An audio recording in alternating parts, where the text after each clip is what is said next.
Sir, బాగున్నారా? బాగున్నాను sir. Welcome to BVR news channel.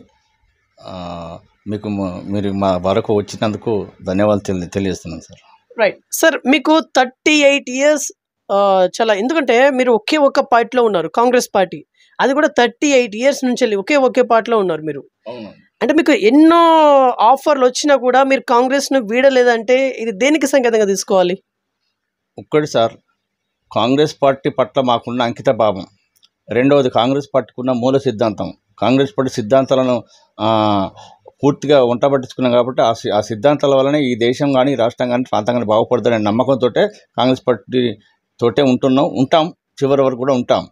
Right, సూటిగా అడుగుతా ఉన్నాను, మీరు బయట స్టేట్మెంట్ ఇస్తా ఉన్నారంట, ఈసారి కడియం కావ్య గారు బ్రహ్మాండమైనటువంటి మెజారిటీతోని గెలవబోతున్నట్టుగా. ఎలా చెప్పగలుగుతున్నారు మీరు ఇదంతా? 100% సార్.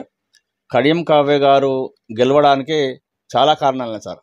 ఇప్పుడు కాంగ్రెస్ పార్టీ నాయకత్వంలో, రేవంత్ రెడ్డి గారి నాయకత్వంలో వచ్చిన ఈ 4 నెలల ప్రభుత్వ కాలంలో కాంగ్రెస్ పార్టీ ఇచ్చిన మేనిఫెస్టోలో ప్రకటించిన విధంగా 6 గ్యారంటీలను ఇప్పటికే 5 పూర్తి చేయడం జరిగింది. ఇంకొకటి మాత్రం అదే ఆగస్టు 15కు చేస్తామని ముఖ్యమంత్రి ప్రకటిస్తున్నారు. కాంగ్రెస్ పార్టీ లేదా రాహుల్ గాంధీ గారు ఒకసారి మాట ఇచ్చినట్టే వెనుకకు తీసుకునే ప్రశ్నే కాంగ్రెస్ పార్టీ చరిత్రలో లేదు సార్. అదే మా నమ్మకం. రెండవది, కడియం కావ్య గారు గెలవడానికి ప్రధాన కారణం ఏంటంటే బీజేపీ 10 సంవత్సరాల నరేంద్ర మోడీ పరిపాలన, దేశవ్యాప్తంగా ఆయన కేవలం మాటలు చెప్పి మతతత్వ సిద్ధాంతాలు రెచ్చగొట్టి పబ్బం గడుపుకున్నాడు తప్ప ఆయన ఇచ్చిన హామీలను మొత్తం తుంగలు దొక్కిండు. ఇస్తానన్న 15 లక్షల ఉచితంగా ఇస్తానన్నాడు, బ్లాక్ మనీ తెస్తా అన్నాడు, అచ్చేదిన ఆతాయి అన్నాడు. అచ్చేదిన లేదు, సచ్చేదిన అన్నీ అయిపోయినాయి. కేవలం రాముని బొమ్మతోటి, దేవాలయాల బొమ్మలు మాత్రమే బాగు చేస్తున్నారు తప్ప దానిలో బాగానే ఇటీవల కాలంలో పంజాబ్లో, హర్యానాలో రైతుల మీద జరిగిన దమనకాండ తోటి పూర్తిగా మేము చెప్పగలుగుతున్నాం. ఈసారి ఉత్తర భారతదేశంలో రైతులు పూర్తిగా బీజేపీ వ్యతిరేకంగా ఉన్నారు. ఇక్కడ కూడా పూర్తి స్థాయిలో వ్యతిరేకంగా ఉన్నారు సార్. ఆ ధీమాతోటి ఇక్కడ రాయపత్తి మండలంలో భారీ మెజార్టీ ఇవ్వబోతున్నాం. అట్లాగే మా మేడం పాలకొత్త నియోజకవర్గ ఇన్ఛార్జి ఝాన్సీ గారి నాయకత్వంలో, మా శాసనసభ్యురాలు మండల యశస్విని గారి నాయకత్వంలో పూర్తిస్థాయిలో మేము అంకితభావంతో వారి నాయకత్వం మేము పనిచేస్తున్నాం. వారు చాలా కష్టపడుతున్నారు. కావ్య గారి కొరకు అత్యధిక మెజార్టీ, యశస్విని కంటే మెజార్టీ రావడానికి కొరకే, ఎక్కువ మెజార్టీ రావడానికే తీవ్ర ప్రయత్నం చేస్తున్నాం. సుమారు 50,000 మెజార్టీ అప్పుడు వచ్చింది. అంతకంటే మీరు దాటాలని కోరుతున్నాం సార్. దానిలో అప్పుడు రేపు కడియం కావ్య గెలవడానికి ప్రధాన కారణం పాలకుర్తే కాబోతుంది సార్. రైట్ సార్, ఇక్కడ నేను 3 పేర్లు చెప్తాను సార్. వరంగల్ పార్లమెంట్లో ఉన్నటువంటి BRS, BJP, Congress. Sir, BRS నుంచి వెళ్ళి సుధీర్ కుమార్ గారు ఉన్నారు, కాంగ్రెస్ నుంచి వెళ్ళి కావ్య గారు ఉన్నారు, బీజేపీ నుంచి వెళ్ళి రమేష్ గారు ఉన్నారు. 3 గురించి మీరు యాజ్ ఎ సీనియర్ లీడర్గా ఏం చెప్పాలనుకుంటున్నారు? ఖచ్చితంగా పూర్తి స్థాయిలో చెప్తాను సార్. కడియం కావ్య గురించి మొదలు చెప్తా సార్. కడియం కావ్య గారు వెల్ ఎడ్యుకేటెడ్. ఆమె ఒక డాక్టర్, ఒక నిరుపేద కుటుంబం నుంచి వచ్చిన ఆమె కష్టపడి పేద పిల్లలకు సేవ చేయడానికి ముందుకు వచ్చి తప్ప రాజకీయాలకు వచ్చి ఏవో సంపాదించుకుందామని కాదు. ఆమెకున్న బ్యాక్ డ్రాప్ అంటే, ఉదాహరణ వాళ్ళ ఫాదర్ కడియం శ్రీహరి గారు సుదీర్ఘకాలం రాష్ట్ర మంత్రిగా పనిచేసి కూడా ఆయన ఆస్తులు సంపాదించుకున్న దాఖలా లేదు. చాలా కేవలం నీతి నిజాయితీని మాత్రమే ఆయన రాజకీయాలు చేసుకుంటూ వచ్చాడు. దానిలో బాగానే వాళ్ళ కాంగ్రెస్ పార్టీ ఆయన సేవను గుర్తించి మాత్రమే కడియం కావ్య గారికి టికెట్ ఇవ్వడం జరిగింది. ఇంతకంటే ఇంకా నిదర్శనం కావ్య గారికి వేరే టికెట్ ఎవిడెన్స్ అవసరం లేదనుకుంటాను నేను. రెండవది, అరూర్ రమేష్ గారి నుంచి చెప్పాలనుకుంటే చాలా పెద్ద తతంగా సార్. వర్ధన్నపేట ఎమ్మెల్యేగా 2 సార్లు వారు గెలిచింది సార్. వర్ధన్నపేట ఎమ్మెల్యేగా గెలిచిన తర్వాత ఆయన చేసిన భూ కబ్జాలు, అవినీతి దందాలు, అక్రమాలు అంతు పొంతు లేకుంటున్నాయి. దానిలో దృష్టిలో పెట్టుకొని వర్ధన్నపేట ప్రజలు తగిన బుద్ధి చెప్పి చెల్లకుండా చేసినారు. చెల్లని రూపాయి అరూర్ రమేష్ గారు. అలాంటి చెల్లని రూపాయికి ఒక ఎమ్మెల్యే గెలవని వ్యక్తికి రేపు పార్లమెంటుగా గెలుస్తారని అనుకోవడం హాస్యాస్పదమే అవుతుంది సార్. ఇంకోటి, బీఆర్ఎస్ సుధీర్ కుమార్ గారి నుంచి తెలంగాణ అభ్యర్థి గురించి చెప్పాలనుకుంటే, Sudhir Kumar dummy candidate sir. 100కి 100 కేవలం కేసీఆర్ గారు తన కూతురు కవితను జైలు నుంచి విడిపించుకోవడానికి కొరకు నామినల్గా సుధీర్ కుమార్ టికెట్ ఇచ్చి ఇండైరెక్ట్గా పూర్తి ప్రచారం బీజేపీకి గెలిపించడానికి ప్రయత్నం చేస్తున్నారు. వారిద్దరు ఏకమైనా కూడా 100% కావ్య గారు బంపర్ మేడతో గెలవబోతాను సార్. సార్, ఇక్కడ బీఆర్ఎస్ అభ్యర్థి డమ్మీ క్యాండిడేట్ అని చెప్పేసి మీరు అంటా ఉన్నారు. ఎలా అంటా ఉన్నారు మీరు? ఎలా? ఎందుకు అంటే సార్, సుధీర్ కుమార్ గారికి ఆ, ఒక రకంగా చెప్పాలంటే పబ్లిక్లో ఏమాత్రం ఆయన ఎవరికి తెలియనే తెలియదు. రెండవది, అంతకుముందుకు వేరే ఇద్దరు వ్యక్తులను చూసిండు, కొంచెం కాస్త కూస్త ప్రజల్లో తెలిసిన వ్యక్తిని కాదని ఈయనను పెట్టడంతో మనకు అర్థమైపోతుంది ఆయన డమ్మీ క్యాండిడేట్ అని. మోదీ గారితో కేసీఆర్ కుమ్మక్కై 8 స్థానాలలో పార్లమెంటు అభ్యర్థులకు బీఆర్ఎస్ ఇండైరెక్ట్గా సపోర్ట్ చేస్తున్నది. ఆ కారణంగానే ఇటు బీజేపీ కానీ అటు బీఆర్ఎస్ కానీ రెండు చిత్తుగా ఓడిపోతున్నాయి సార్. కాంగ్రెస్ పార్టీకి 12 సీట్లకు ఈజీగా వస్తున్నాయి సార్, డబుల్ డిజిట్ దాటుతాను మేము. ఓకే సార్, 12 సీట్లు అంటా ఉన్నారు. ఉన్నటువంటి 17 లోక్సభ స్థానాల్లో తెలంగాణ గురించి మనం మాట్లాడితే సార్ 12 మీద అయినప్పుడు రిమైనింగ్ పార్టీలు ఎన్ని వస్తాయని అనుకుంటున్నారు యాజ్ ఏ సీనియర్ లీడర్గా? జనరల్గా మా లెక్క ప్రకారంగా బీజేపీకి ఒక 2 వస్తాయి అనుకుంటున్నాం సార్. మేము 12 అయితే అంటున్నాము. 12 రావచ్చు, 14 కూడా వచ్చే అవకాశాలు ఉన్నాయి. ఒకటి ఎంఎం అయిపోతుంది, 2 బీజేపీకి వస్తాయి, ఇంకొకటి అది కూడా అటు ఇటు కాంగ్రెస్కి వచ్చే అవకాశాలు ఉన్నాయి. 2 కంటే ఎక్కువ బీజేపీ రావని మా ఉద్దేశం సార్. సార్ ఇక్కడ మీరు బీజేపీ గురించి అన్నారు, కాంగ్రెస్ గురించి అన్నారు, ఎంఐఎం గురించి అన్నారు. బీఆర్ఎస్ ఒక్కటి కూడా రాదా? ఒక్కటి కూడా రా సార్. ఎందుకంటే బీఆర్ఎస్ పార్టీ రాష్ట్రాన్ని విధ్వంసం చేసింది. ఆయన వారు ఓట్లేసే ప్రశ్నే లేదు సార్. ఇప్పుడు రైతు బంధు కానీ రైతు భరోసా కానీ ప్రతి దాంట్లో అవకతవకలు, అవినీతి, కాళేశ్వరం ప్రాజెక్టే చెప్తాంది. వారు చేసిన ఈ రాష్ట్రాన్ని ఏ రకంగా విధ్వంసం చేసినాడు. కాబట్టి రైతులు అనేవాడు పొరపాటున కూడా వారికి వేయరు, మహిళలు అసలే వేయరు. ఎందుకంటే ఆయన వచ్చిన కానీ అంతకుముందు కాంగ్రెస్ పార్టీ గవర్నమెంట్ ఉన్నప్పుడు వైఎస్ రాజశేఖర్ గారు, కిరణ్ కుమార్ గారు ఉన్నప్పుడు మహిళలకు పావుల వడ్డీ రుణాలు, రకరకాల సదుపాయాలు ఇచ్చే రాయితీలు ఇచ్చేది. అది ఎప్పుడో మర్చిపోయింది కేసీఆర్ గారు. కేవలం తన కుటుంబానికి తన కుటుంబం సంపాదించుకోవడానికే స్కీములు కన్స్ట్రక్షన్ చేసింది తప్ప ప్రజలకు చేసింది ఏమీ లేదు సార్. కేవలం కంటితుడు చర్యలే. ఖచ్చితంగా బీఆర్ఎస్ పార్టీ చిత్తుగా ఓడిపోతుంది సార్, దాంట్లో ఎలాంటి అనుమానం లేదు సార్. ఇంకోటి ఉదాహరణ, ఫర్ ఎగ్జాంపుల్ మా విలేజ్నే, మా మైలారం గ్రామం, మా రాయపత్తి మండలంలో బహుశా వాళ్ళ పరిస్థితి ఎట్లుందంటే 100-200 కంటే ఎక్కువ ఓట్లు పడే అవకాశం ఉంది. మాది 3000 ఓట్లు ఉన్న పెద్ద గ్రామం సార్. ఇక్కడ 200 కంటే ఎక్కువ ఓట్లు పడితే మహా కష్టం సార్. ఇలాంటి పరిస్థితి రాయపత్తి మండలం, పాలకొత్తి నియోజకవర్గంలో అన్ని గ్రామాల్లో ఇదే పరిస్థితి. ఇక బీఆర్ఎస్కు ఛాన్స్ ఎక్కడిది? ఇంకోటి ఇక బీజేపీ అంటున్నారు. బీజేపీకి పాలకుర్తిలో మా కాన్స్టిట్యూన్సీ పట్టే లేదు కాబట్టి పొరపాటున కూడా బీజేపీ గెలిచే ప్రశ్నే లేదు సార్. ఊహించని మెజార్టీ. ఇప్పుడు మా మైలారంలో ఇప్పుడు పోయినసారి 1972 ఓట్లు అని 92 ఓట్లు అని మేము అన్నాం కదా సార్. బహుశా ఇంకా 100-200 పెరిగే అవకాశాలు కూడా ఉండొచ్చు. రైట్, మీరు ఓన్లీ పాలకుర్తి నియోజకవర్గంనే బేస్ చేసుకొని మాట్లాడుతూ ఉన్నారు. రిమైనింగ్ 6 నియోజకవర్గాలు ఉన్నాయి. అంటే వరంగల్ పార్లమెంట్ కింద 7 నియోజకవర్గాలు. ఓన్లీ మీరు పాలకుర్తినే బేస్ చేసుకొని మాట్లాడుతూ ఉన్నారు. రిమైనింగ్ 6 నియోజకవర్గాలు ఉన్నాయి. మరి అక్కడ మీ పట్టు ఉందా? వర్ధన్నపేట నియోజకవర్గం లోపల సార్ ఇప్పుడున్న పోయినసారి మా కాంగ్రెస్ పార్టీ ఎమ్మెల్యే రూపాయి ఖర్చు పెట్టకుండా ప్రజలు స్వచ్ఛందంగా ఊహించని మేరటి గెలిపించారు సార్. అదే మా బలం. బీజేపీ పని అవుట్, అది ఒరిజినల్ క్యాండిడేట్ ఆయన. అట్లాగే వరంగల్ తూర్పు సురేఖ గారి నాయకత్వంలో, వరంగల్ పశ్చిమలో నయన్ రాజేంద్ర రెడ్డి గారి నాయకత్వంలో మా పార్టీ బలంగా ఉన్నది. ఇప్పుడు ఈ మధ్యకాలంలో మరి ఇప్పుడు రేవంత్ రెడ్డి గారు చేసుకున్న నిర్ణయాలు, ఆయన అధికారంలో రాగానే మహిళలకు బస్ ఫ్రీలు, ఎలక్ట్రిసిటీ విషయంలో రాయితీలు, గ్యాస్ విషయంలో రాయితీలు, ఇలాంటి కార్యక్రమాలు చేస్తున్న రైతు బంధువు కూడా చాలా వరకు వేసేసిండు. ఈ రకంగా చేస్తుంటే ఖచ్చితంగా ప్రజలు పూర్తి స్థాయిలో మొగ్గి కాంగ్రెస్ వైపు వచ్చేసాను సార్. 70-80% కాంగ్రెస్ పక్షాన ప్రజలు ఉన్నారు సార్. అట్లాగే పరకాల పరిస్థితి కూడా అట్లా రేవూరు ప్రకాష్ రెడ్డి గారి నాయకత్వంలో అక్కడ కాంగ్రెస్ పార్టీ బలంగా ఉన్నది, ఇంకా బలం అవుతున్నది సార్. అట్లాగే భూపాలపల్లి పొజిషన్, ఇట్లాగే మన గన్పూర్లో మీకు తెలిసిన విషయమే, అక్కడ కొద్ది ఓటుతో అప్పుడు కాంగ్రెస్ పార్టీ ఓడిపోయేది. అప్పుడు సింగపూర్ ఇందిరా గారు పూర్తి స్థాయిలో కడియం శ్రీ గారికి పూర్తి స్థాయిలో మద్దతు చెప్తున్నారు. కడియం శ్రీ గారి బలం, క్యాడర్ బలం, సింగపూర్ కాంగ్రెస్ పార్టీ, పాత కాంగ్రెస్ పార్టీ బలం, కొత్త కాంగ్రెస్ పార్టీ బలం, టోటల్ కలిస్తే అక్కడ భారీ మేట రాబోతుంది. వీటన్నిటి బిజ్ చేసుకొని చూస్తే అన్నిటికంటే ఎక్కువ పాలకుర్తిలో ఎక్కువ మేట ఇస్తున్నాం సార్. ఇదే మాకు బోనస్. ఈ బోనస్ ప్రకారం మేము గెలుస్తున్నాం. ఓకే, కాకపోతే ఇక్కడ బీజేపీ కావచ్చు, బీఆర్ఎస్ కావచ్చు, ఒక గళాన్ని విప్పుతా ఉంది. 100 రోజుల్లో 6 గ్యారెంటీస్ అమలు చేస్తామని చెప్పేసి వచ్చినటువంటి పార్టీ కాంగ్రెస్ పార్టీ. మరి చేయలేదు, 6 గ్యారెంటీస్ అనేది చేయలేదు. ఏం చెప్తారు మరి? అది తప్పు సార్. ఇప్పటికి 5 గ్యారెంటీలు అయిపోయినాయి. 6వ గ్యారెంటీ కేవలం ఇది 1.5 మంత్ లోపల పూర్తి చేయబోతున్నాం. ఈ ఎలక్షన్ కోడ్ కనుక రాకుండా ఉండుంటే మొత్తం అన్నీ అయిపోయేదే. కోడ్ రావడం వల్ల ఆగిపోవడం జరిగింది. ఖచ్చితంగా కాంగ్రెస్ పార్టీ మాట ఇస్తే తప్పదు. అది అందులో మళ్ళీ రాహుల్ గాంధీ గారు స్వయంగా ప్రియాంక గాంధీ గురించి స్వయంగా ప్రకటించారు. వాటిని ఎట్టి పరిస్థితుల్లో పూర్తి చేస్తాం, అయిపోయినట్టే సార్. దాని గురించి అది ప్రజల నుంచి కేవలం బీజేపీ పార్టీ వారు బీఆర్ఎస్ పార్టీ వాళ్ళు చేస్తున్న ప్రచారం తప్ప ప్రజల నుంచి రావడం లేదు సార్. అది ఓకే సార్, ఇటు చూస్తేనేమో ఎన్డీఏ కూటమి, ఇంకో పక్కన ఇండియా కూటమి.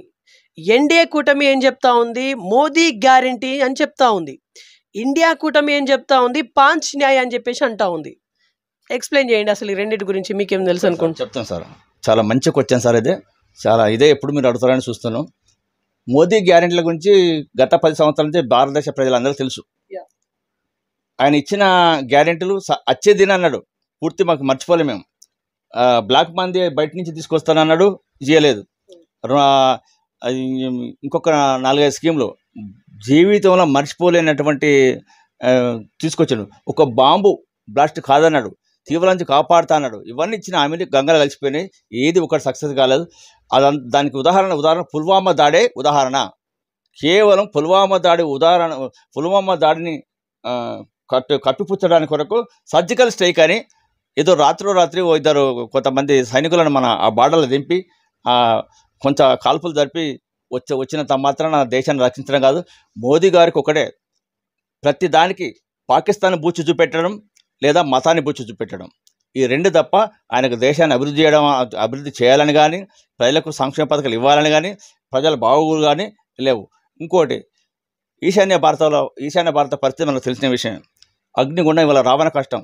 ఈశాన్య భారతం లోపల ఒక్కొక్కసారి దాన్ని చెప్తే ఒక 2 గంటలు చెప్పినా సరిపోదు. వాళ్ళకు కన్నీటి గాథలు ఈశాన్య భారత ప్రజలది. తర్వాత నెక్స్ట్ ఎప్పుడైనా ప్రజలకు ఆల్రెడీ తెలిసి ఉంది, ఇప్పటికే టీవీ ఛానల్స్ అవన్నీ చెప్తున్నాయి. రెండవసారి పోయిన సంవత్సరం, అంతకుముందు సంవత్సరం ఉత్తర భారతదేశంలో రైతుల పరిస్థితి మనం చూసిన విషయం. దేశ రాజధానినే మొత్తం నాకాబంద్ చేసింది. బహుశా భారతదేశ చరిత్రలో ఇంతవరకు అలాంటి పరిస్థితి ఎప్పుడూ రాలేదు. బహుశా కరోనా కాలంలో కూడా అలాంటి దుర్భర పరిస్థితి దేశ రాజధానికి రాలే. కానీ ఈ మోదీ ఆయం లోపల రైతులు పూర్తిగా దిగ్బంధం చేసి సుమారు సంవత్సరం పాటు రాజధానిలో అట్టుడికిపోయింది. అలాంటప్పుడు ఆయనకు ఓట్లు ఎట్లా ఇస్తారు సార్? గ్యారెంటీ ఎక్కడిది? కాంగ్రెస్ న్యాయసూత్రం ఇవన్నీ పరిస్థితి చూసిన తర్వాతనే రాహుల్ గాంధీ గారు భారతదేశ పాదయాత్ర చేసి రైతుల కష్టసుఖాలు, మహిళల కష్టసుఖాలు, ఆదివాసుల కష్టసుఖాలు, ముఖ్యంగా దళితుల కష్టసుఖాలు ఇవన్నీ చూసే ఆయన పాచినాయి తీసుకొచ్చి దాన్ని ప్రచారం చేస్తున్నాడు, మేనిఫెస్టో పెడుతున్నాడు. అదే ఇవాళ మాకు బోనస్, మేము గెలుస్తున్నాం సార్. ఓకే, కాకపోతే ఇక్కడ మోదీ జపం, మోదీ ప్రభంజనం నడుస్తూ ఉందని చెప్పేసి బీజేపీ శ్రేణులు చాలా సూటిగా అంటా ఉన్నాయి. ఈసారి 400 పైచిలకు ఎంపీ సీట్లు దేశవ్యాప్తంగా మేము సాధించబోతున్నాం అని చెప్పేసి అంటా ఉన్నాయి. ఏం చెప్తారు మీరు? సార్, మోదీ ప్రభంజనం, మోదీ నమో అనేది లేనే లేదు సార్. కేవలం దేవుడి గుళ్ళను దృష్టిలో పెట్టుకుని, రాముని గుళ్ళను దృష్టిలో పెట్టుకుని అక్షంతలు తలంబరాల ఊరూరు పంపి, ముఖ్యంగా సెంటిమెంట్ ఉన్న మహిళలతోటి గుడికి రప్పించడం, ఇలాంటి పని చేసి చీప్ క్యారెక్టర్ తోటి ప్రజల మనోభావాలు దెబ్బతీసి ఓట్లు సంపాదించుకొని చూస్తున్నారు సార్. ప్రజలు చాలా తెలివికలలు. గత 10 సంవత్సరాల నుంచి మోదీ గారు ఇచ్చిన గ్యారెంటీలు అన్నీ తెలుసు. మోదీ గ్యారెంటీ అనేది ఏమీ లేదు. 400 సీట్లు అని బీజేపీ శ్రేణులు ప్రచారం ఇస్తున్నాయి సార్. 400 కాదు సార్, 200 సీట్లు దాటాయి సార్. ఇవాళ రైతుల మీద చేసిన దౌర్జన్యాలు కేంద్ర ప్రభుత్వం రైతులకు నల్ల చట్టాలు తీసుకొచ్చి రైతులను ఏ రకంగా అనగదొక్కిండ్రు, పోలీసు దుర్జంతో ఎట్లా అనగదొక్కిండ్రు ప్రజలందరికీ గుర్తున్నది. ఖచ్చితంగా ఆ రైతులే బీజేపీ ప్రతానాన్ని శాసిస్తాను సార్. 200 150 నుంచి 200 వస్తే మహా ఎక్కువ. అది ఎన్డీఏ కూటమికి గుర్తుపెట్టుకోండి సార్. ఖచ్చితంగా రాహుల్ గాంధీ గారు నాయకత్వంలో ప్రభుత్వం ఏర్పడబోతుంది. బీజేపీకి ఉన్న పెద్ద ఒక చెడ్డ అలవాటో మంచి అలవాటో మాకు తెలియదు, కానీ ఎప్పుడు వాళ్ళు ఓడిపోయే ముందు మీకు గెలుస్తామని చెప్తారు సార్. ఎప్పుడు వెలిగిపోతుంది అంటే అది మునిగిపోతుంది అర్థం. గతంలో వాజ్పేయి గారు ప్రైమ్ మినిస్టర్ ఉన్నప్పుడు ఇదే ప్రచారం చేశారు, ఇప్పుడు కూడా అదే ప్రచారం చేద్దాం.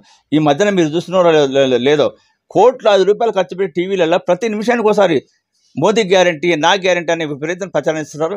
అదే వాళ్ళని కొంప ముస్తుంది సార్. ఖచ్చితంగా మోదీ ప్రభావం లేనే లేదు, ఉండనే ఉండదు సార్.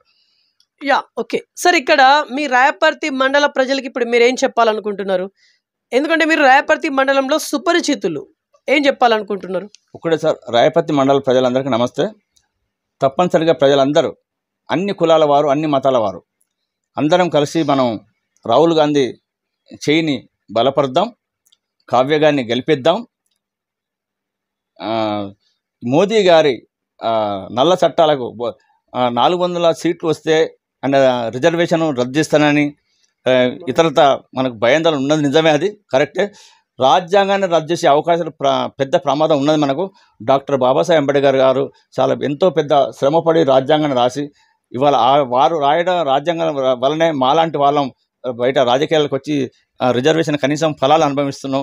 అలాంటి రాజకీయాలు కేవలం అగ్రవర్ణాలను హక్కులు కొరకు మాత్రమే భారత రాజ్యాంగాన్ని రద్దు చేసి 400 సీట్లతోటి మొత్తం ముఖ్యంగా దళితులు, బహుజనులు, బలహీనులు అందరినీ అనదొక్కి అంతా సమానం, ఒకే దేశం, ఒకే ఎన్నిక అనేది కొత్త నిర్ణయం తీసుకొచ్చాను సార్.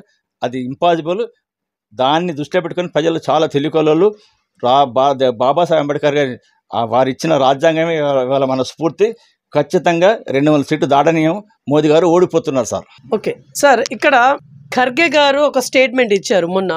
ఏంటిదంటే ఈసారి మేము అధికారంలోకి వస్తే జిఎస్టీని రద్దు చేస్తామంటా ఉన్నారు. యాక్చువల్లీ జిఎస్టీ వల్ల ఏం నష్టం జరుగుతుందని చెప్పేసి ఆ స్టేట్మెంట్ ఇవ్వడం జరిగింది ఖర్గే గారు. Sir good question. Rahul Gandhi గారు గతంలోనే ప్రకటించినది జిఎస్టీ అంటే గబ్బర్ సింగ్ ట్యాక్స్ అని. 100% కరెక్ట్. అది జిఎస్టీ మూల సిద్ధాంతం ఏంటి అంటే సార్, ఒక వస్తువు, ఒక ముడి సరుకు నుంచి మొదలు పెడితే చివరి వరకు ఎన్నిసార్లు చేతులు మారుతుందో అన్నిసార్లు ట్యాక్స్ ఇస్తున్నారు. దానివల్ల విపరీతమైన ఫండ్స్ వసూలు అవుతున్నది. అందుకే రాహుల్ గాంధీ గారు గబ్బర్ సింగ్ ట్యాక్స్ అన్నారు. ఖర్గే గారు మాట్లాడిన ఉద్దేశం 100% కరెక్టే. గతంలో కమర్షియల్ ట్యాక్స్ కేంద్ర ప్రభుత్వం కమర్షియల్ ట్యాక్స్ సిద్ధాంతం కరెక్ట్ ఉండే. అప్పుడు ఇంత వ్యాపారస్తుల మీద చిన్న వ్యాపారస్తులు మొదలు పెడితే పెద్ద వ్యాపారస్తుల వరకు ఒకటే పద్ధతి జరుగుతున్నది. ఈ రకంగా చిన్న వ్యాపారస్తులు నష్టపోతున్నారు. ముఖ్యంగా దళితులు, చిన్న చిన్న స్ట్రీట్ బజార్లలో పెట్టుకుని అమ్ముకునే వ్యాపారస్తుల మీద కూడా పడుతున్నది. వాళ్ళకి నష్టం జరుగుతుంది. కాబట్టి ఈ గబ్బర్ సింగ్ ట్యాక్స్ని తీసేస్తామని ఖర్గే గారు చెప్పారు. సంతోషం. దేవుని దయ వల్ల రాహుల్ గాంధీ ప్రైమ్ మినిస్టర్ అయితే అది తీసేయాల్సిందే. తీసేసి పాత విధానాన్ని పునరుద్ధరిస్తేనే బాగుంటుంది. గబ్బర్ సింగ్ ట్యాక్స్ వల్ల కేవలం భారతదేశం లోపల ఒక 5-6 మాత్రమే బాగుపడ్డారు సార్. అందులో అదాని గారు, అంబానీ గారు, ఇంకా కొంతమంది ఉన్నారు సార్. వీళ్ళు మాత్రమే బాగుపడ్డారు. ఇప్పటికి బాగుపడుతున్నారు, ఇంకా బాగుపడతారు. మళ్ళీ కనుక ఒకవేళ బీజేపీ పొరపాటున వస్తే ఇక వాళ్ళ ఆస్తులకు అంతు పంతు అన్నది సార్. ఇవాళ బీజేపీ మధ్యన ఒక కొత్త నినాదం తీసుకొస్తాను సార్. ప్రపంచ గురువు, విశ్వగురువు అని పాపం మోదీ గారిని దగులుబాజీ కొన్ని మీడియా సంస్థలు ఉన్నాయి సార్. కొన్ని మాత్రమే, అన్ని కాదు. ఆ మీడియా సంస్థలు విపరీతంగా కోట్లాది రూపాయలు తీసుకుంటూ వారి కొమ్ముగా వస్తున్నారు. కానీ నిజాలను దేశ ప్రజలు చెప్పడానికి ఏమాత్రం ముందుకు రావడం లేదు. అది మన భారతదేశ ప్రజల దురదృష్టకరం. మేము ఒకటే అంటున్నాం, ఎట్టి పరిస్థితులలో గబ్బర్ సింగ్ ట్యాక్స్ని తీసేస్తేనే అందరూ బాగుపడతారని మేము అనుకుంటున్నాం సార్. అది 100% కరెక్ట్. దాని మీద మేము పూర్తిగా ఏకీభవిస్తున్నాం. ఓకే మేడం, మీరు చెప్పండి మేడం. యాక్చువల్లీ మీ పేరు, మీరు గతంలో సర్పంచ్ అని చెప్పేసి విన్నాం ఇక్కడ మైలారం విలేజ్కి. ఇప్పుడు కావ్య గారి గెలుపు కోసం మీరు ఎలా తిరుగుతూ ఉన్నారు? నా పేరు ఉల్లంగుల ప్రమీల, మైలారం సర్పంచ్, మాజీ సర్పంచ్. గడప తిరుగుతాను, మైలారం గడప తిరుగుతాను. మేము ఓటు అడగడానికి తిరుగుతాను. కావ్య మేడం మీరు గెలవాలని కష్టపడతాను. ఇల్లు తిరుగుతాను.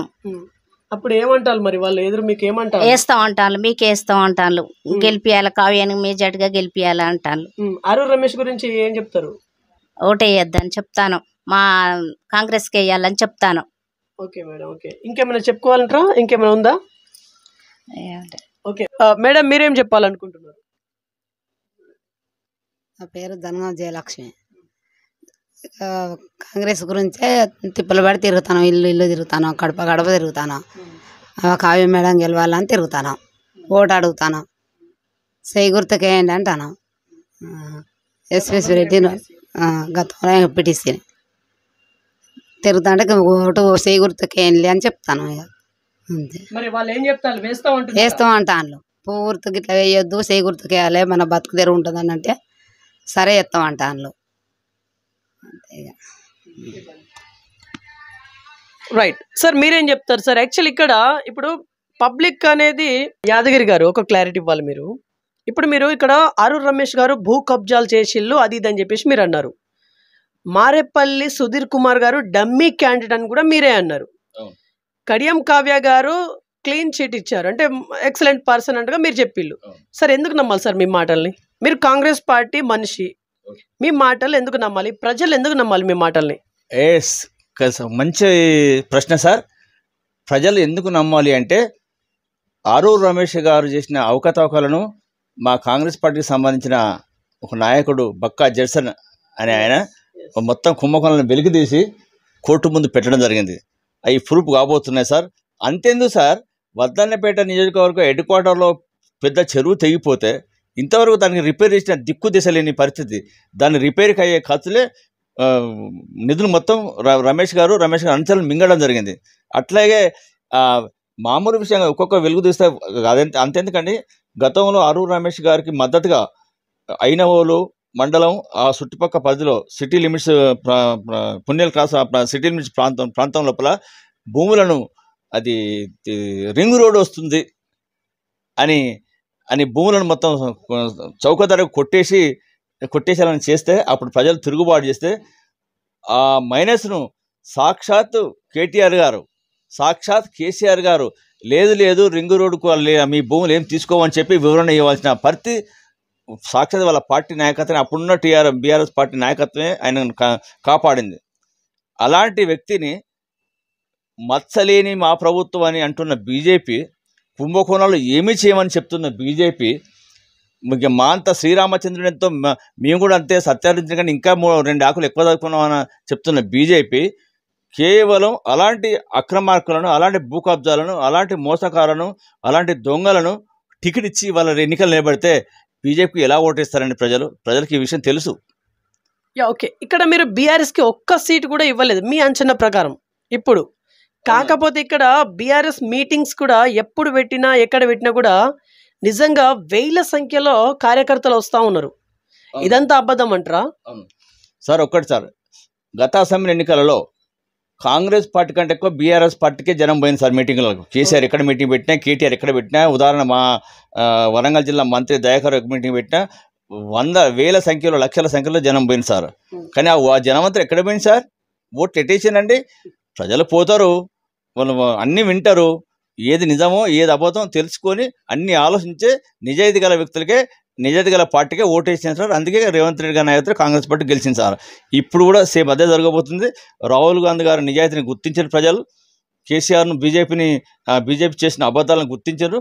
అందుకే కాంగ్రెస్ పార్టీ గెలుస్తారనేది మేము పూర్తి ధీమాతో ఉంటున్నాం సార్. ఈ ప్రయత్నాలను తిప్పికొట్టడానికే బీఆర్ఎస్ కానీ బీజేపీ కానీ మా మీద లేనిపోని వైరుధ్యాలు దుష్ప్రచారాలు చేస్తున్నారు సార్. ఇందుకు మేము అంటున్నాం సార్, ఖచ్చితంగా ప్రజలు నమ్మాల్సిందే, కాంగ్రెస్ పార్టీ ఓటేయాల్సిందే, ఈ దేశాన్ని కాపాడాల్సిందే సార్.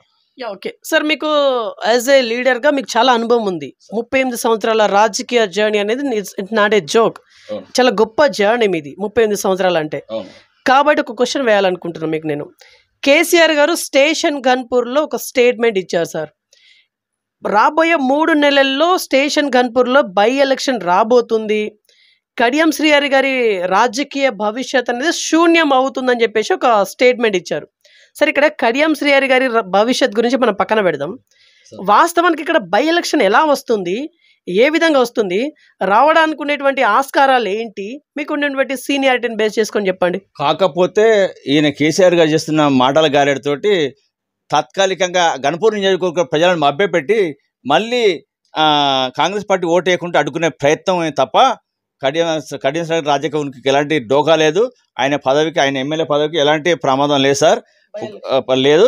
ఆయన కేవలం హైకోర్టు అంటాడు, సుప్రీంకోర్టు అంటాడు, ఈ కోర్టు అంటాడు, అన్ని కోర్టుల విషయాలు మనకు తెలిసిన విషయమే. ఏదేమైనా సార్, ప్రజాస్వామ్యబద్ధంలో శాసన వ్యవస్థలో అసెంబ్లీలో కానీ పార్లమెంట్లో కానీ తుది నిర్ణయం స్పీకర్ దగ్గర ఉంటుంది. స్పీకర్ నిర్ణయం ప్రకారమే ఎవరి పదవి ఉండాలన్నా పోవాలన్నా అదే నిర్ణయం తప్ప అంత పిచ్చోళ్ళు కాదు సార్. రాజ్యాంగం తెలిసిన వ్యక్తులు చాలామంది ఈ రోజుల్లో ప్రజలు చాలా తెలివికలలు, అందరూ ఎడ్యుకేటెడ్స్ ఉన్నారు.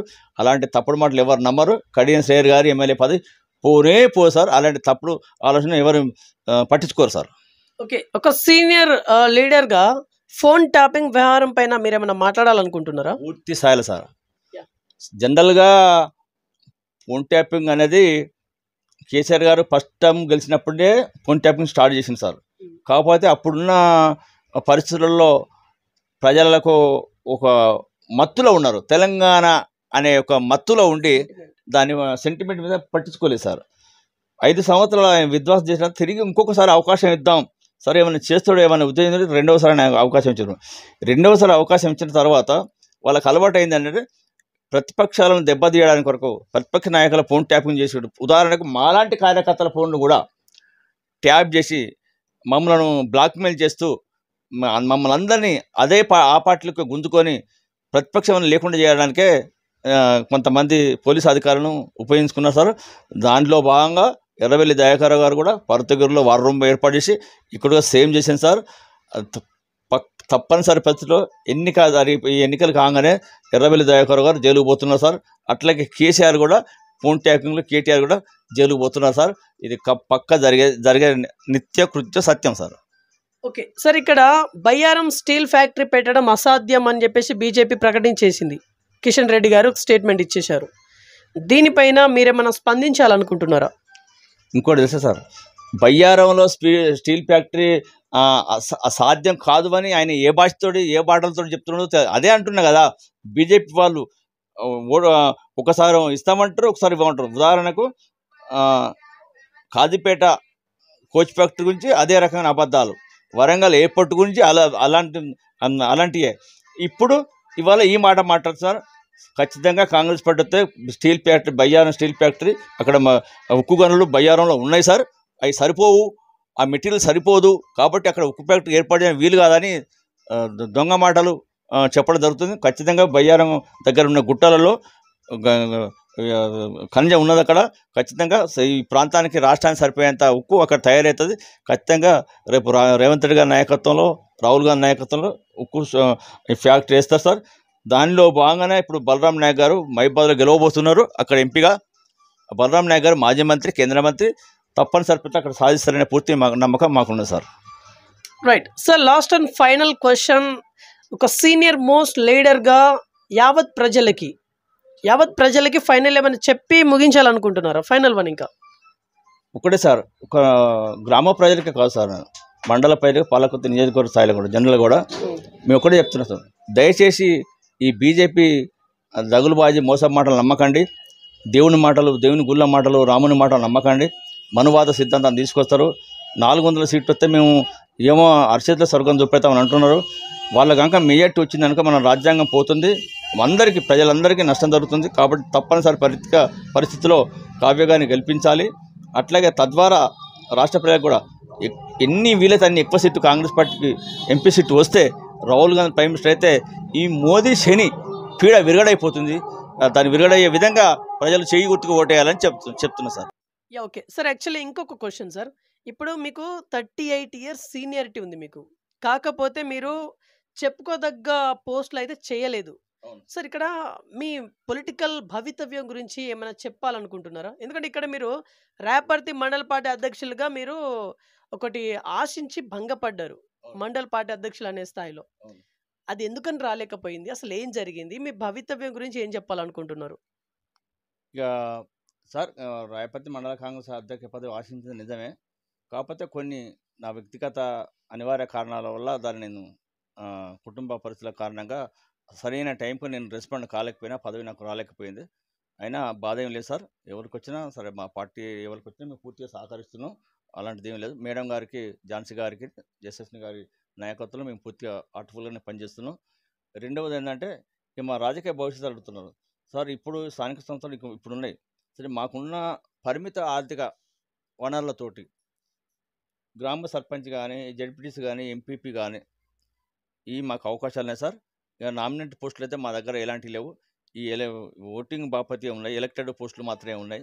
ఈ అవకాశాల ఇంటికెళ్ళి ఏదన్నా మాకు రిజర్వేషన్ పరంగా ఏమైనా మనకు అనుకూలంగా లేదు జనరల్ అయినా పోటీ చేయడం సిద్ధమే. ఏమాత్రం అవకాశం ఉన్నా మా యశస్విని గారి ఝాన్సీ మేడం గారి ఆశీర్వాదంతో ఏదైనా పదవికి పోటీ చేసే ఆలోచనలో ఉన్నాం సార్. ఓకే సార్, మీకు ఇంత సీనియారిటీ ఉంది, మంచి పేరు అయితే ఉంది సొసైటీలో. ఇంత ఉండి కూడా మీరు లాస్ట్ టైం సర్పంచ్గా ఎందుకని ఓడిపోయిల్లు? మీరంటే మీ మేడం గారు. ఓకే సార్, మీరు అన్నది నిజమే, మంచిగా వచ్చాను సార్. వాస్తవానికి నేనే గెలవాలి. అప్పుడున్న పరిస్థితులలో బీఆర్ఎస్ పార్టీ హవాకు తోడు అది జనరల్ సీట్ సార్. అది అంటే రెడ్డిస్ డబ్బున్న వాళ్ళతోటి నేను పోటీ పడి, నేను బీసీని రజకుని, నాకు పరిమిత ఫైనాన్షియల్ తక్కువ ఖర్చుతోటి నేను పోటీ చేసినా కూడా మేము పెట్టిన మా ఛానల్ సైతం వాళ్ళు డబ్బులు పెట్టి కొనడం జరిగింది. సాక్షాత్ దయాకర్రావు గారు పర్సనల్ ఇంట్రెస్ట్గా తీసుకొచ్చి నన్ను ఓడించడం జరిగింది సార్. సంతోషం ఉన్నది.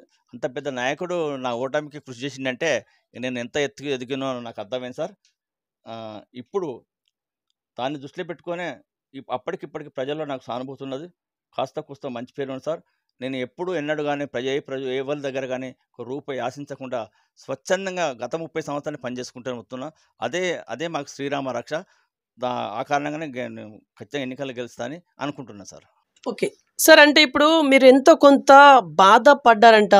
అంటే రాజకీయంగా మీరు ఎన్నో చేసిళ్ళు పార్టీ బలోపేత కోసం, కాకపోతే తగిన గౌరవప్రదమైనటువంటి ఒక పోస్ట్ అనేది మీకు వరించలేకపోయింది. సో తద్వారా మీరు ఎంతో కొంత నిరుత్సాహంతో ఉన్నారన్నమాట. వాస్తవమా అవాస్తవమా? నిరుత్సాహం అనేది ఏం లేదు, కానీ ఎవరికైనా ఇంత కష్టపడేందుకు ఏదైనా పదవి రావాలని కోరుకోవడంలో తప్పులేదు కదా సార్, అది సహజమే కదా. నిరుత్సాహం ఏమీ లేదు. జనరల్గా యాక్టివ్గానే ఉన్నాం. మా నాయకురాలు ఝాన్సీ గారి నాయకత్వంలో, యశస్వి గారి నాయకత్వంలో మేము హ్యాపీగానే ఉన్నాం. కాకపోతే వారి ఆశీర్వాదంతో ఇప్పటికైనా ఏదో ఒకటి ఈ ఎలక్టెడ్ పదవి తీసుకుంటాం వస్తుంది అనే నమ్మకంతో ఉన్నాం సార్. మనిషి ఆశాజీవి కాదు సార్, ఇప్పటివరకు ఆశతోటే ఉన్నాం. బీఆర్ఎస్ పార్టీ కంప్లీట్గా ఊడ్చుకోపోయిందని చెప్పేసి బాబు గారు అంటా ఉన్నారు. సార్ ఇక్కడ క్లారిటీ ఇవ్వండి. నాయకులు పోయినంత మాత్రాన కార్యకర్తలు కూడా పోయిల్లని చెప్పేసి ఎలా అంటా ఉన్నారు మీరు? మంచి క్వశ్చన్ సార్. అయితే సార్ మీరు ఒకటి మర్చిపోతున్నారు. నాయకులు పోవుడు కాదు, ఇక్కడ కార్యకర్తలే పోయింది సార్. బీఆర్ఎస్కు సంబంధించిన క్యాడరే, వాళ్ళ క్యాడర్ అనేది లేకుండా టోటల్గా కాంగ్రెస్కి వచ్చేసింది. కేవలం కొంతమంది నాయకులు మాత్రమే మిగిలినరు. నాయకులు చేసిన మోసానికి, నాయకులు చేసిన అన్యాయానికి, అక్రమాలకు భరించలేకనే క్యాడరు ఆ పార్టీని వదిలిపెట్టి కాంగ్రెస్ పార్టీకి వచ్చింది. ఇక బీఆర్ఎస్ పార్టీ గెలిచే ప్రశ్న ఎక్కడ సార్? అలాంటి పరిస్థితి లేదు, అలాంటి ప్రశ్న ఉత్పన్నమే కాదు.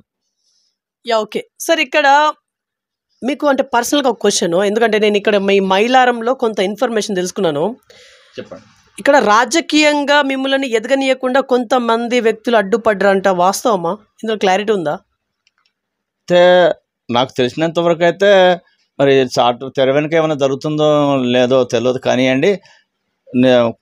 కొంత నిజమై ఉంటే ఉండొచ్చు. అయినా నాకు ప్రజల అండ ఉన్నది. ప్రజల సహకారంతో తప్పకుండా ఆ లోటును పూడ్చుకుంటాననే నమ్మకం నాకున్నది సార్.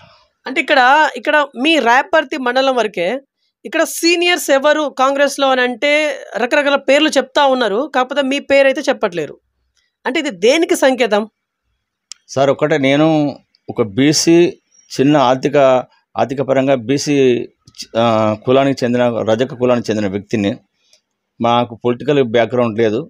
రాయపర్తి మండలంలో నా అంత సీనియారిటీ అనే వ్యక్తి ఇప్పుడున్న వాళ్ళలో ఎవరు లేరు సార్. సుమారు 40 సంవత్సరాల రాజకీయ అనుభవం ఉన్నది. ఒకే పార్టీలో, అసలే పార్టీ మారకుండా కాంగ్రెస్ జెండాను అప్పటికిప్పటికీ బొస్తూనే ఉన్నా. నా తర్వాతనే ఎవరైనా, అది బల్లగుద్దుగా చెప్తున్నా. కాకపోతే ఏంటంటే ఇప్పుడు ఇంతకుముందు అన్నాం కదా, కొన్ని రాజకీయ రకరకాల కారణాలు, ఆర్థిక సమస్యలు కావచ్చు, కుల రాజకీయాలు కావచ్చు, ఇవన్నీ కలిసి మోపి కొంత నాకు ఇబ్బంది ఎదగనీయకుండా చేసింది నిజమే, వాస్తవమే. కాకపోతే ఇక ముందు మా ఝాన్సీ గారి నాయకత్వంలో అలాంటి జరిగాయి. ఆమె తప్పకుండా మాకు ఆశీర్వదిస్తుంది, తప్పకుండా మాకు అవకాశం కల్పిస్తుందని ఝాన్సీ రెడ్డి గారిని, యశస్వి రెడ్డి గారిని నమ్ముతున్నాం sir. Right sir, last and final ఏమైనా చెప్పి ముగించాలనుకుంటున్నారో? ఫైనల్ వన్ ఇంకా సార్ ఒక్కడే సార్. ఇప్పుడు రాయపర్తి మండలం లేదా పాలకుర్తి నియోజకవర్గం మా కాన్స్టిట్యున్సీ లోపల ఝాన్సీ గారి నాయకత్వంలో, యశస్వి రెడ్డి గారి నాయకత్వంలో కావ్య గారి గెలుపు కోసం ఒక ఉద్యమంగా ప్రచారం చేయడం జరుగుతుంది. వారికి పూర్తి సపోర్ట్గా మేము గ్రామాలలో మేము బాగానే పనిచేస్తున్నాం. తప్పనిసరి పరిస్థితిగా మా గతంలో 4 నెలల క్రితం మా యశస్విని రెడ్డి గారికి వచ్చిన 47,000 మెజార్టీ కంటే ఇంకో 10-20 వేల మెజార్టీ ఎక్కువ తీసుకొచ్చి 7 అసెంబ్లీ నియోజకవర్గాలు అన్నిటికంటే ఎక్కువ లీడ్ తీసుకొచ్చి మా రేవంత్ రెడ్డి గారికి గిఫ్ట్ మా యశస్విని గారిని ఇవ్వాలి. ఆ గిఫ్ట్కు తగిన ప్రతిఫలం మా పాలకొత్తి అభివృద్ధికి రేవంత్ రెడ్డి గారు సహకరిస్తారని మేము నమ్ముతున్నాం సార్. ప్రజలు కూడా పూర్తిగా సన్నద్ధంగా ఉన్నారు సార్. రైట్. సో ఇదండి వాళ్ళ ఇంటర్వ్యూ. నెక్స్ట్ మరొక ఇంట్రెస్టింగ్ మరి ఇంపార్టెంట్ అవుతుంది మీ ముందు చూస్తున్నాం. BVR TV News. Until then, bye bye. Take care.